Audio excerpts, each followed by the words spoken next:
Donc voici le thème de mon intervention. J'utilise ce mot de rationnement à dessein, vous allez voir ce qu'on peut en dire. Donc la démocratie face au rationnement en santé. Mon intervention va plus principalement porter sur les enjeux éthiques du rationnement des soins. Alors le rationnement, je le définis de façon très générale comme une décision de limitation de l'accès à des ressources. Si l'on voit le verre à moitié vide et si l'on voit le verre à moitié plein, une décision de hiérarchisation des priorités dans l'accès à ces ressources. Il y a toutefois deux conditions pour que l'on puisse parler de rationnement. C'est d'une part que ces ressources soient rares, donc évidemment l'air n'est pas un bien rare, ni même l'eau en France, et que ces ressources soient vitales. Alors évidemment, je le mets entre guillemets parce que qu'une ressource soit vitale, c'est évidemment un jugement de valeur, une construction sociale. Évidemment, nous ne considérons pas que nous rationnons le champagne, par exemple, ou des biens qui ne sont pas vitaux, mais certaines ressources sont considérées socialement comme vitales, comme bien sûr les soins, et parmi ces soins, certains soins comme plus vitaux que d'autres. La deuxième condition pour qu'on puisse parler de rationnement, et j'insiste sur le ratio de rationnement, c'est que cette allocation des ressources s'appuie sur des raisons, c'est-à-dire qu'elles soient justifiables. C'est pourquoi on parle d'une allocation rationnelle ou raisonnable de ces ressources finies. Donc,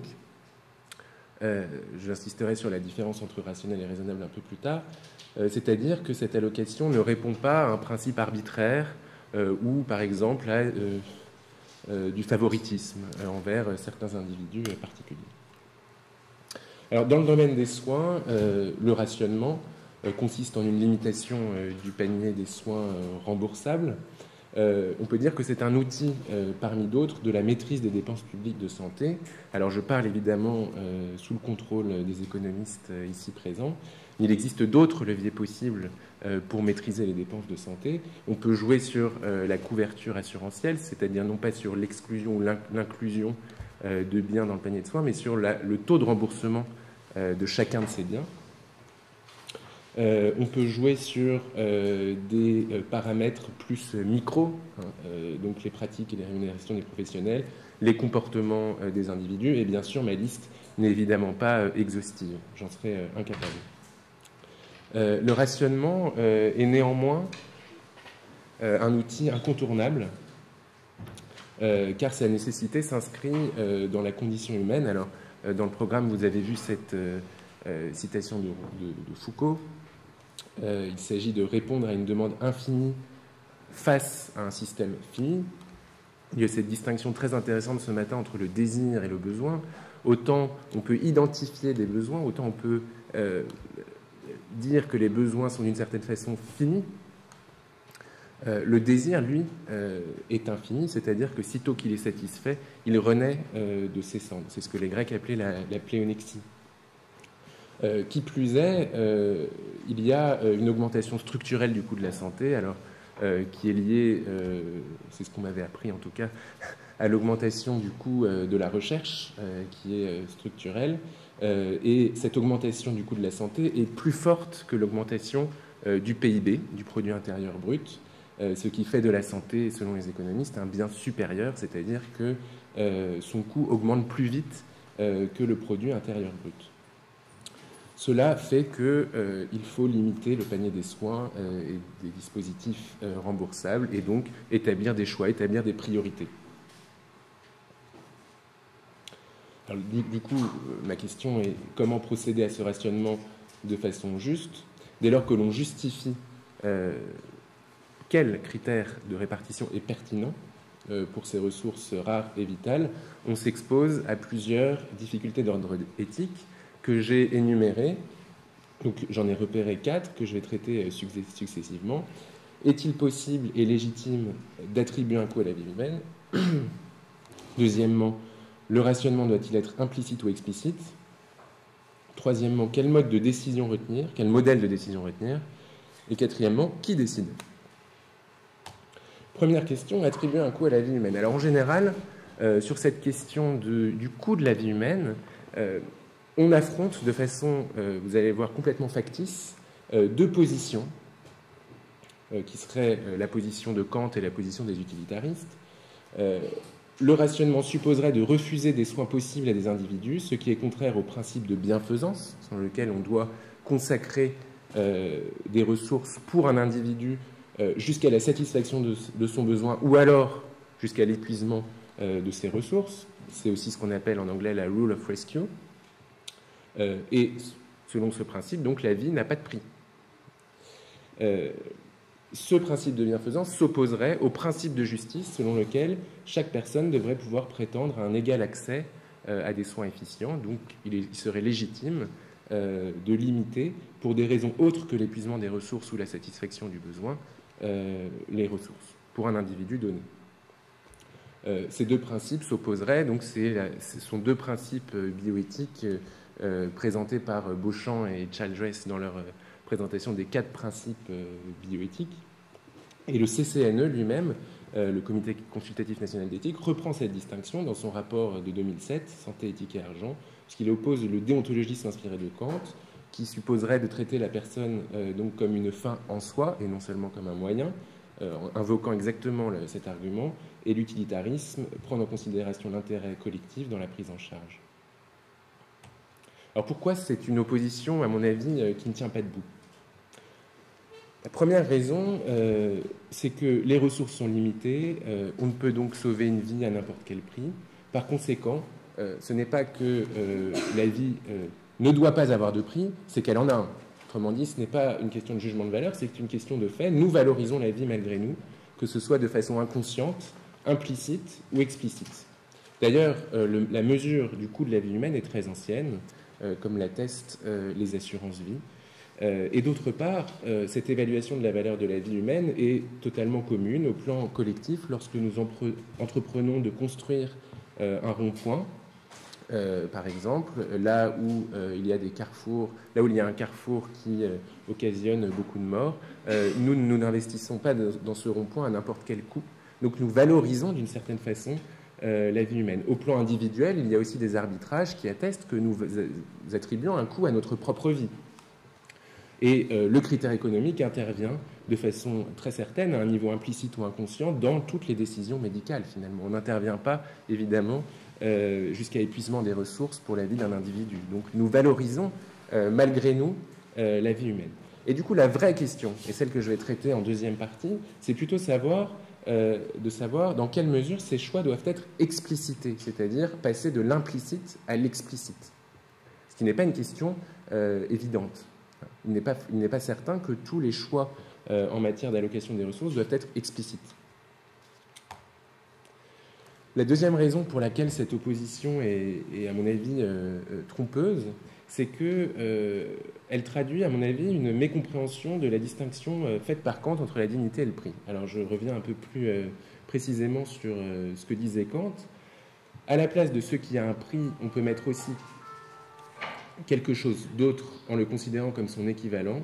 Ce qui, en revanche, est au-dessus de tout prix et n'admet nul équivalent, c'est ce qui possède une dignité. Donc, à la place de ce qui a un prix, on peut mettre aussi quelque chose d'autre en le considérant comme son équivalent. La dignité serait la propriété de ce qui, justement, n'a pas seulement un prix et n'admet nul équivalent. Le prix, au sens large, qu'il soit marchand ou sentimental, alors Kant parle du prix marchand, a une valeur relative aux affects humains, par définition changeant et contingent. C'est pour ça qu'il n'a qu'une valeur relative, parce qu'il dépend des affects humains qui sont contingents. La dignité, elle, a une valeur absolue, indépendante des tribulations de l'intérêt humain. Or, dit Kant, réduire une personne à son prix, c'est la réduire à l'intérêt qu'elle a pour nous. C'est la considérer simplement comme un moyen de satisfaire notre intérêt, au sens large, qui inclut bien sûr les affects, et non dans le même temps comme une fin en soi. Autrement dit, ce que je veux dire, c'est que Kant n'écrit pas du tout que la vie humaine n'a pas de prix, mais simplement que la vie humaine est irréductible à son prix parce qu'incommensurable. Et donc, s'il y a une différence entre kantisme et utilitarisme, elle n'est pas du tout celle qu'on dit. D'un côté, la vie n'aurait pas de prix, de l'autre, la vie a un prix. Mais plutôt, d'un côté, l'utilitarisme dit la valeur de la vie humaine peut et doit être mesurée à partir d'un étalon commun. Autrement dit, la valeur de la vie humaine a un prix, et il faut le mesurer, et le kantiste qui dirait la vie humaine a peut-être un prix, mais elle n'a pas seulement un prix, elle a aussi une dignité. Et vous allez voir que cette distinction est très importante pour les modèles de répartition des ressources que je vais évoquer en troisième partie. Voilà. Alors, je reviens à ma deuxième question, c'est-à-dire le rationnement doit-il être implicite ou explicite? La nouveauté venant dans le calcul de la vie humaine de son explicitation, introduite notamment par l'économie de la santé. Daniel Benhamouzig, dans son livre « La santé au miroir de l'économie », a montré comment le calcul économique de la vie humaine était apparu dans les années 50.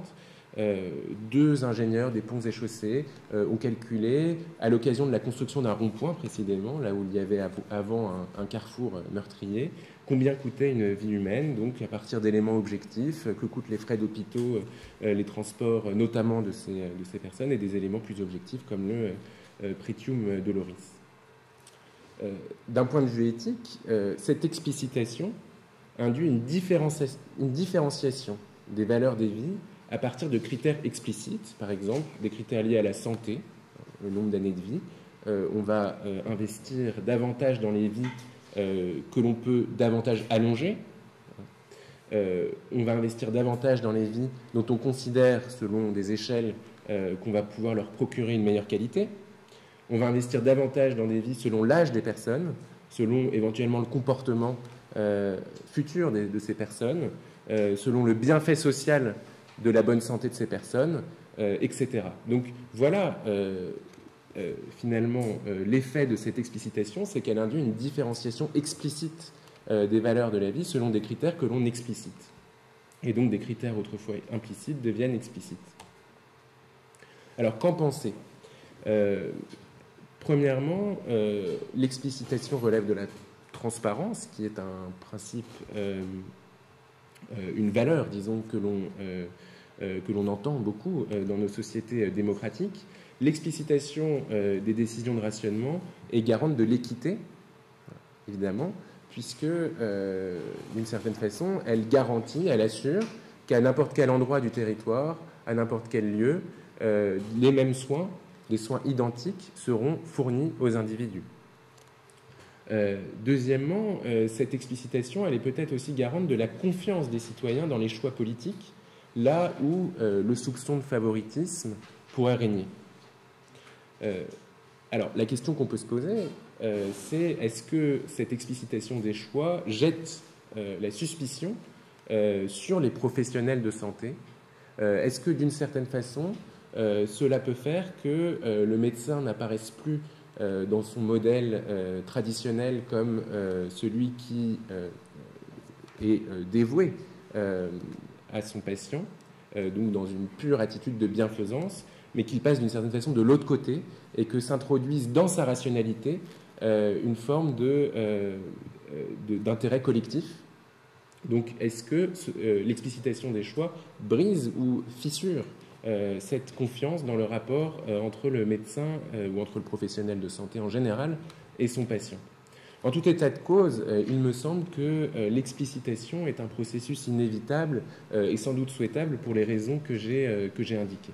Inévitable, en tout cas, de façon certaine.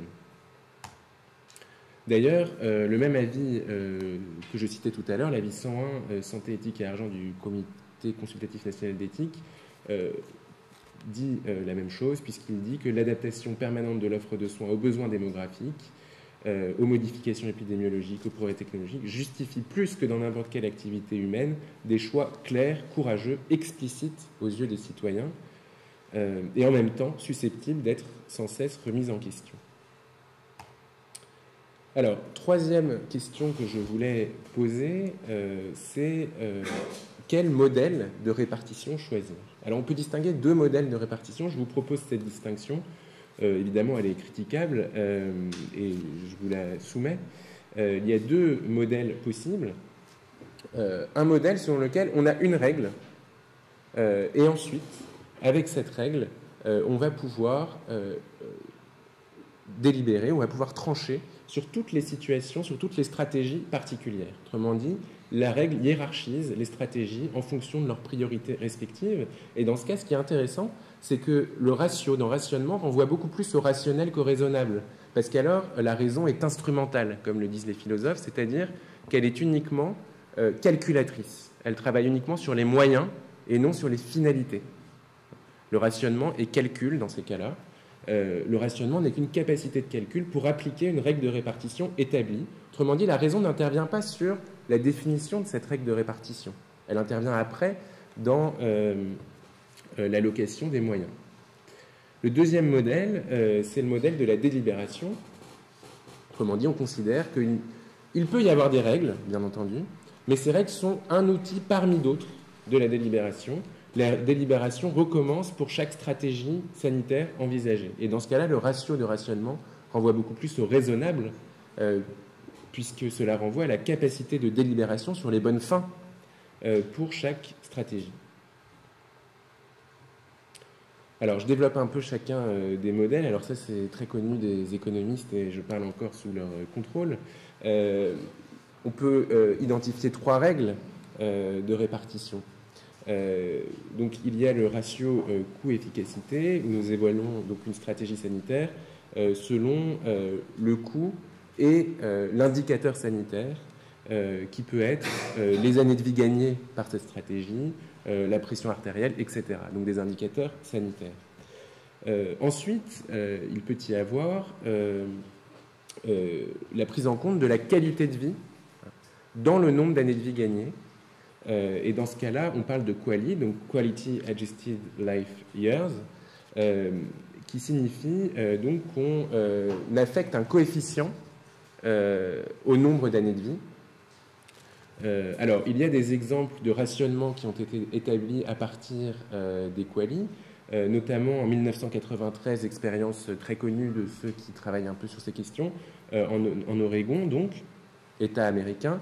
Les stratégies sanitaires avaient été hiérarchisées selon donc ce ratio du coût par QALY, ce qui avait des conséquences tout à fait dramatiques pour les patients qui souffraient de stratégies considérées comme non efficientes par cette hiérarchisation. Et puis le NICE, donc l'agence britannique, l'agence anglaise, a établi un seuil d'efficience des stratégies à 30 000 livres par an, par QALY, pardon, par année de vie gagnée, donc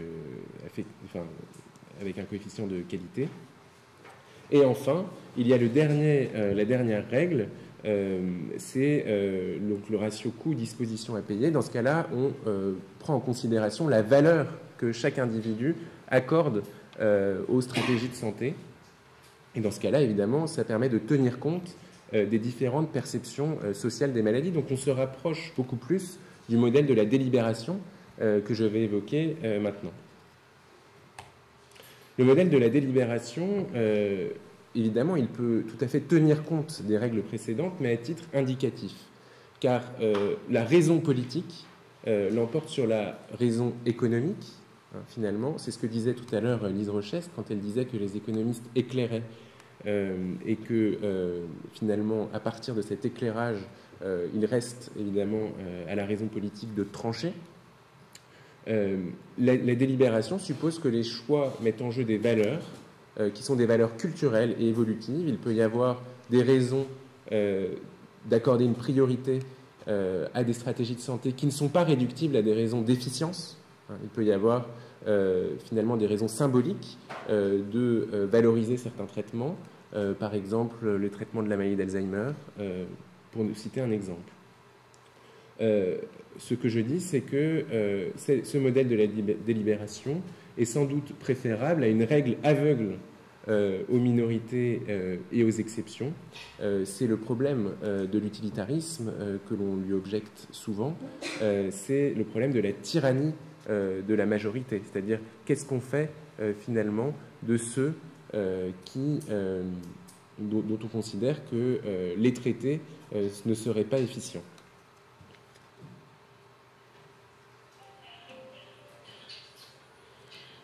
J'en viens à la quatrième question qui me paraît fondamentale, c'est la question de la décision, c'est-à-dire de qui décide finalement. À qui doit-on confier le soin de décider de la valeur que la collectivité est disposée à payer pour sauver une vie humaine? Et là, il y a trois possibilités qui ne sont pas exclusives les unes des autres, mais d'abord, on peut considérer que le citoyen a plein droit pour délibérer sur ces questions. Mais il peut le faire de trois façons. Donc, une autorité experte et indépendante, c'est le cas de la Haute Autorité de Santé. Cela pourrait faire partie du pouvoir législatif. On pourrait discuter à l'Assemblée nationale, par exemple, en France, de ces questions. Et enfin, il y a les expériences de démocratie participative, comme en Angleterre, cela a été mené, les Citizen Jury et l'ARUCA, qui est l'association des usagers donc, de Franche-Comté, a proposé une expérience de démocratie participative à cet égard, en essayant de consulter les citoyens sur ce qui était prioritaire selon eux. Encore une fois, il s'agit d'éclairer la décision et non pas de décider ici. Alors on peut se demander si ce n'est pas aux payeurs de décider. Et là, il y a encore une distinction à faire entre les assurances privées. Dans ce cas-là, c'est l'assureur qui décide.